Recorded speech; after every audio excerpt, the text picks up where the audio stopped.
says two more words. Get him. And they all go after Kurt Angle, and they all start running up they're mobbing out like they're chasing Frankenstein's monster through the fields. And they go into Gorilla, and they come out of Gorilla. Now Kurt Angle's gone, but poor Titus Brand is just standing in a suit. Him and Apollo Crews are shooting the breeze, and they beat the hell out of him. And they beat him up, and then they move, and they're picking on everybody. You've got Baron Corbin grabs a producer, some scrawny pencil neck geek. So he grabs the ham and egger, and they knock the thing off his head, and they start talking to him, and they throw and beat him up. And then they go into the locker room, and then they beat up, the club. They beat the club up. People's bodies are just everywhere at this point. They're outnumbering everybody, beating everybody up. And then they run into the girls, and the guys are like, "Oh yeah, you want your girls?" And then here comes Becky and her red hair, and woo! And then they beat the girls up, and then they're walking and they're looking for more people. They want to kill more people. Ooh, because we're SmackDown, and all of a sudden we're all friends. All of a sudden Ziggler and Bobby Roode are helping each other. AJ Styles is back on the team, and we're just forgetting everything else that we've learned over the past few weeks. They walk, turn the corner.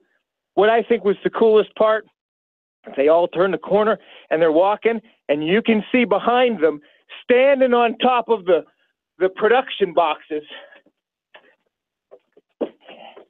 standing on the boxes, you've got the two members of the Shield. All we see is your crotch. Dean Ambrose is holding a chair, and Seth Rollins jumps off, slams on him, bang, and Dean Ambrose comes out and starts hitting him with chairs. But it's too much. It's too much. And they're overpowered. Now, continuity is out the GG window at this point. Yes, I was going to bring that up, but go ahead. You've got AJ Styles, who was teaming up with Rollins and Dean Ambrose at the beginning of the night, now punching them square in the face and working alongside Baron Corbin, who would have Pearl Harbored his ass last week if he thought it was going to help him win a match. Yes. And they're beating him up, and they're beating him up. Whoa. And now they're moving and they're grooving, and they're looking. Oh, and who do they come across now? They got him. They've got Kurt Angle by the back of their neck, and they're holding Kurt Angle, and they got him. And they drag him like a puppy back to the ring, where Shane McMahon is still waiting for him. And they drag him, and they throw him in the ring, and they don't hit him. And then Shane calls him off. And he gets in his face, and he says, "It's Survivor Series. You bring your Olympic medal, you bring your team, and you're going to lose to SmackDown." And then he goes, "Woo!" And they all disappear, and they all take off, and it ends with just Kurt Angle, like, looking angry, a little scared. His acting was on par, and just, like, overwhelmed. His whole roster was decimated. Now, conspicuous by their absence, where was Kane? Where was Brock Lesnar? I didn't expect I kept waiting for, like, here's where Braun Strowman shows up. Brock Lesnar was in his hotel. I can guarantee you that. He was already gone. If his segment was over, he was out. But, like, you're gonna sabotage Raw. You're gonna have a harder time than that if they're really all in the building. But they only showed you certain people getting beat up, but I still can't gather who's going to be on Kurt Angle's team, because the Shield's already in a match. Maybe they're counting, maybe we'll see Samoa Joe come back. Maybe this is how that'll happen or whatever, but I wonder. But Kurt Angle is going, they sure hinted at the fact that Shane McMahon's going to be the captain of his team and Kurt Angle is going to be the captain of his. I wonder if it's going to involve those guys wrestling on their teams, or if they're going to be a cheerleader on the outside.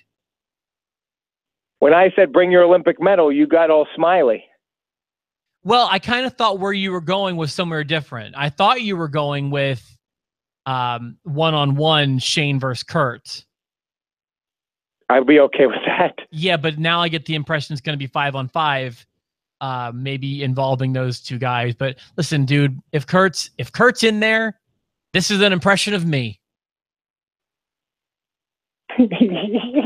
That's me. I loved how happy he was on Sunday. I like him involved in the product. I know he's probably not going to be carrying a whole lot of matches from this point forward, but he did great on Sunday. He had a great time on Sunday. I could go for some of this, man. This makes me happy. Now, I know I've dominated a lot of this podcast by flapping at the gums, but may I have another minute to tell you why I hate this? And I'm sorry, but I hate this all. Okay, well, yeah, that was one of my questions, is how you took it, but go ahead. This is how I took it, and this is I don't like it. I don't like it because it's bad storytelling. Like, we talked a few weeks ago about finding a line of disbelief. Where do you draw the line when it comes to your suspension of disbelief with professional wrestling? Everybody has a different line. Well, this is mine. This, for better or worse, this is mine, and it lately has kept me from enjoying a pay-per-view I used to really, really enjoy as a kid, because all of a sudden, people that don't work together well, that don't consider each other friends, that will sideswipe and blindside.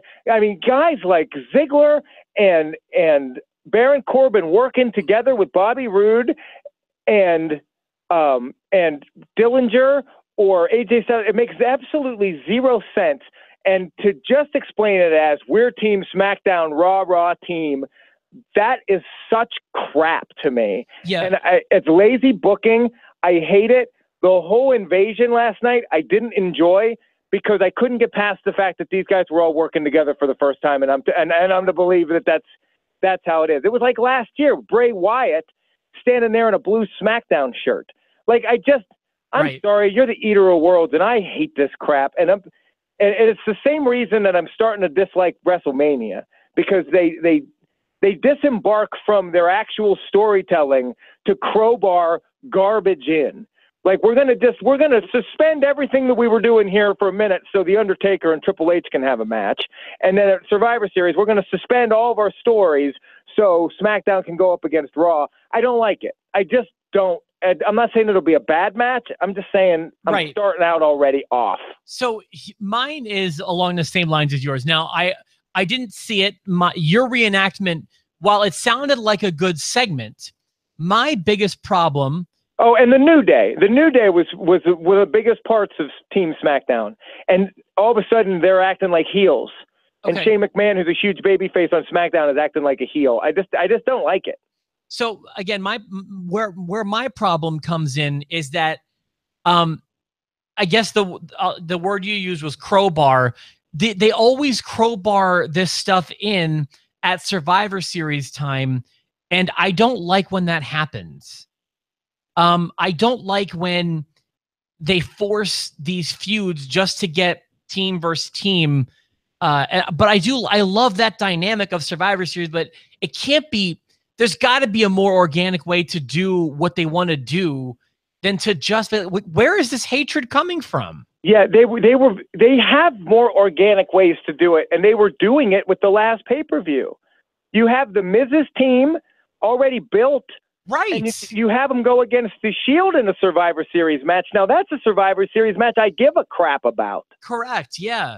Or even back in the day, like they'd find a way to get good guys on a team and bad guys on a team. It doesn't have to be, I don't know, crowbarring this. I'll call it a faux angle. I don't want to call it an angle because it's not a real angle that they're doing. It's a makeshift angle. It's lazy. It's lazy. It's lazy video game booking, and they just don't enjoy it at all. Now, is that to say I won't enjoy Survivor Series? Absolutely not. I thought the Paul Heyman stuff with Brock Lesnar, I loved that promo last night. Thought that was awesome, and it really sets up Jinder Mahal as I don't respect you at all. Nobody does, so I think that's good. I think that'll be a fun match. Boy, I don't know what to expect from that match. Demon Kane and Braun Strowman. I'm totally into that angle. Like I'm okay with it. But this crowbarring and force feeding something that makes no sense, I have an issue with, and I hate it.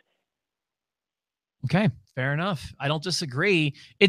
Again, the execution seemed like it came off okay last night, the way you described it, or maybe I just... It did. It did, but it seemed a little campy. And if you can get past... I don't want to spoil it for anybody. I don't want to ruin this if you enjoy this.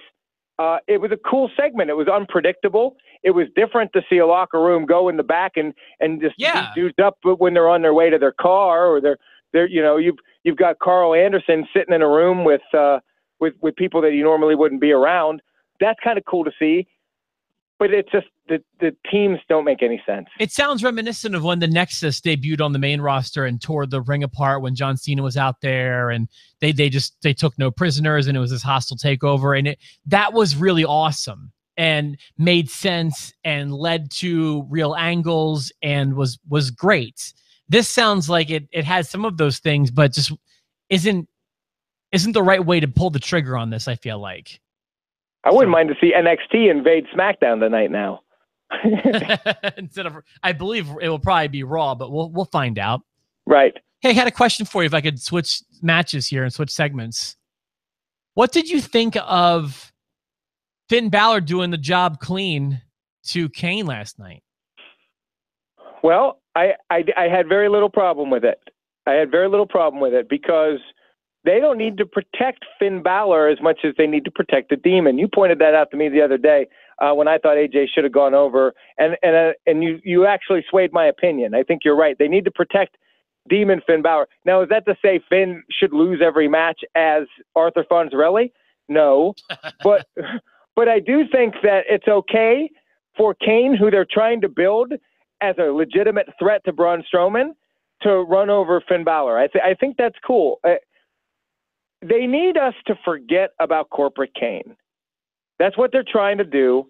And they want to build Demon Monster Kane. And I like the story that they're going with. He's sick of him being called a monster. I'm Raw's only monster. I'm the monster. You're not a monster. You're a pile of garbage. That's why I attacked you. I think it's cool. And I hope it leads to a match at Survivor Series. I guess, and I think Braun Strowman's going to go over. I'll lock in on that. This is just a way to try to elevate Braun by they're going to make Kane look strong for a month. Who cares? I was surprised he did it at the expense of Finn Balor and so cleanly, but you're not wrong with what you said. That was a fair interpretation, I suppose. I'm okay with it. I mean, you can't win every match, and it wasn't the Demon. Yeah, no, you're right. Okay. What else we're talking about from Raw? There was a... Well, I'd like to hear your opinion on the Brock Lesnar Jinder Mahal thing and Paul Heyman's promo. I didn't love it the way you did, but I mean, I would say that was par for Paul Heyman. I thought it was unique because Paul even explained why it was unique. The last 4 opponents, he's gone at it from an aspect of, you are the best, you are awesome, but this is Brock Lesnar. You know, I respect you, but this is Brock Lesnar. They didn't do that. They went the other way on this one, and I like it. I think it's good. The brand that brags Brock Lesnar. And I'm telling you, I don't know who's going to win that fight. Yeah, that one, Jared, that's a toss-up. I think it is. I legitimately think it is.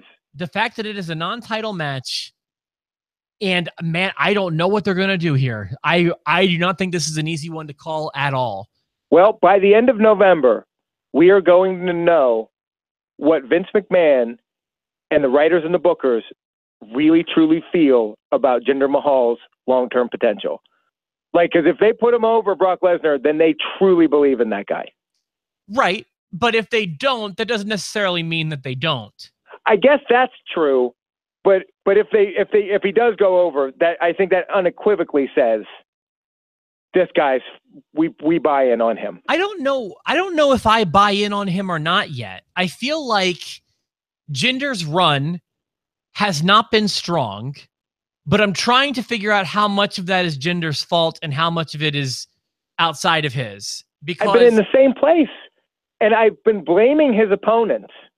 You can't do that this time. So we'll see. I'm not blaming opponents. I'm blaming writing, because there's 3 levels, or at least 2. So, for example, had a hard time getting on board at first because of the writers. The writers had him being a job guy. His entire career, he's been a job guy. Then, poof, out of nowhere, champion. Not the right way to build a champion, but not Jinder's fault. Then we have a hodgepodge of ho-hum opponents.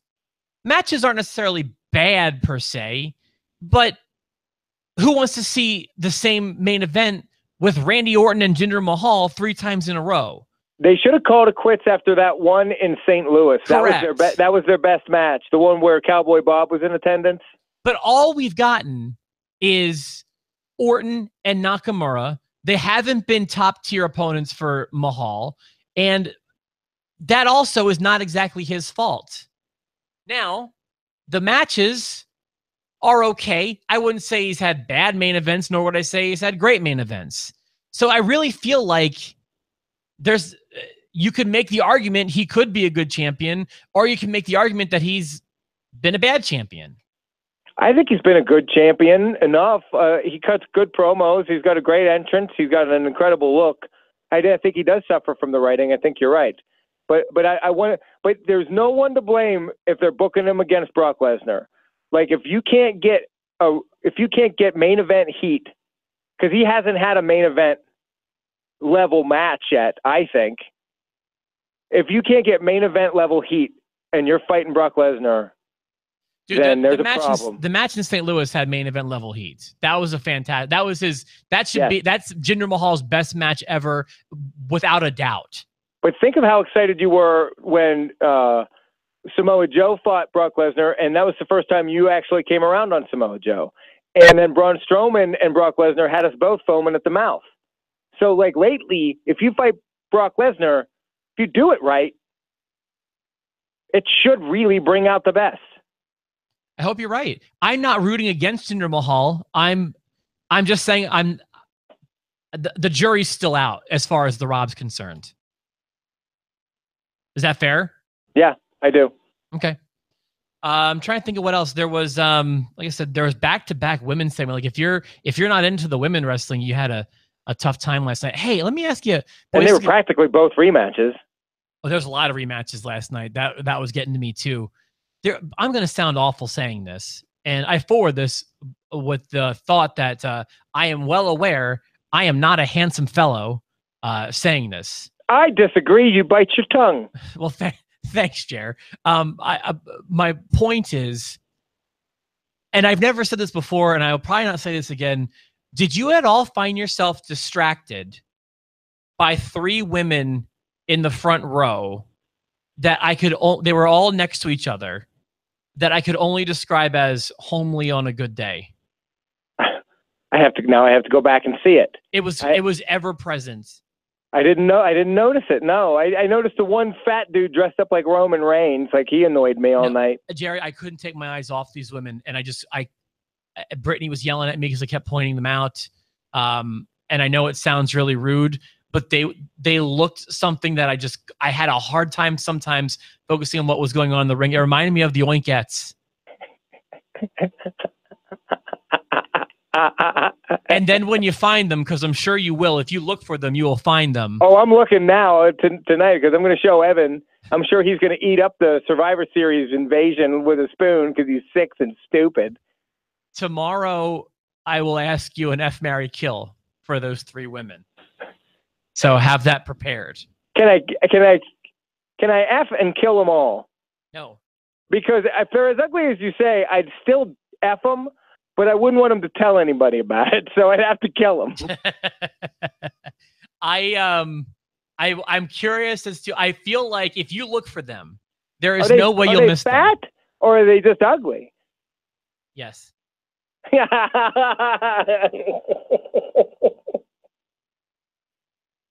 And I'd like to preface all this by saying I am a handsome devil, and I'm still going to make fun of these women. So how about that, Jack? I don't want to make fun of them. I guess we're a little past that one. Ooh. I'm curious, did anyone else notice this without me bringing it up?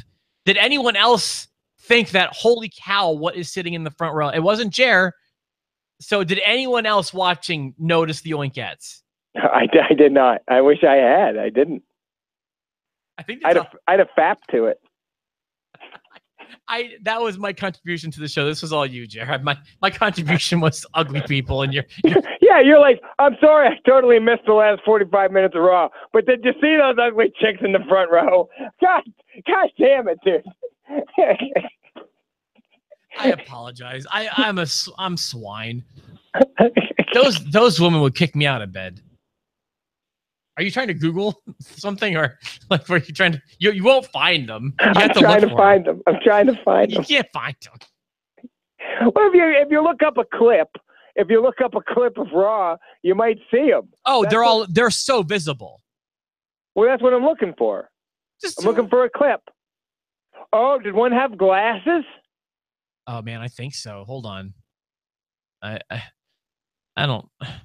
There's a screenshot of Enzo and Kalisto, and I see two, what I would describe as piggers, sitting in the front row. One of them has. One of them looks like. Remember when Kane originally took the mask off? Like one of them looks like that Kane, and the other one looks like that Kane with glasses and a bowl cut. The one in the middle, I think, is wearing a blue flannel, like blue plaid. Oh, there they are. There's blue plaid. I can see the shirt in between. See, I knew Googling it was going to help. I knew it. Hold on, I'm pulling up. I got a clip open too. Right. Okay, and tell me if you hear this, I'll turn it off. But I'm going to just start running the video of Paul Heyman cutting the promo. That's where I am. Okay, and I'm hoping maybe I'm going to find it there. Oh boy. Here we go.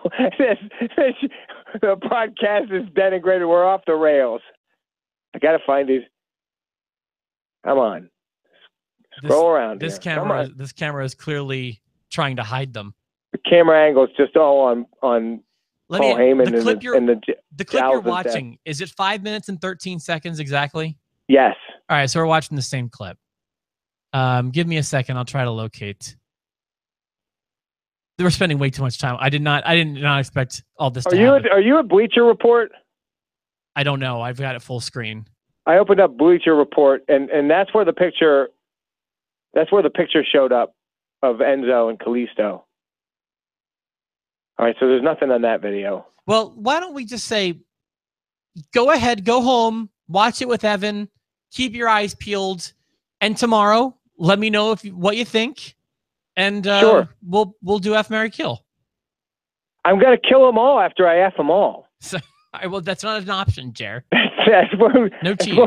No, I'll F all three of them, and then I'll bury them all, and no one will know about it unless they keep a secret. I think one of them looks like they're missing a tongue. Oh baby, here we go. Scroll. Bang! Got him. What's the second marker? It's not. It's a different video. Oh, okay. I'm watching Kurt Angle's opener. Paused. Okay, so there's all right. So you got the one in the middle in the blue flannel, right? Yeah. And then you've got the blondie, and then you've got Chumbawamba to her right. Okay, so what is going on? I want to stop. Thank you for your help. Do you ever see that movie Weird Science at the end when Bill Paxton turns into a pile of poop? I gotta go. Thank you. I'm trying to find the theme song. I gotta go. You know what? Upon further review, I would F them all and kill them all. We'll be back tomorrow with another episode of Post to Post. Maybe. Who knows? I just wanted to know if anyone was distracted. I am now. I believe Jerry's reacting the same way that when he saw Lana's boobs. This is like Charlotte all over again. This is going to go viral.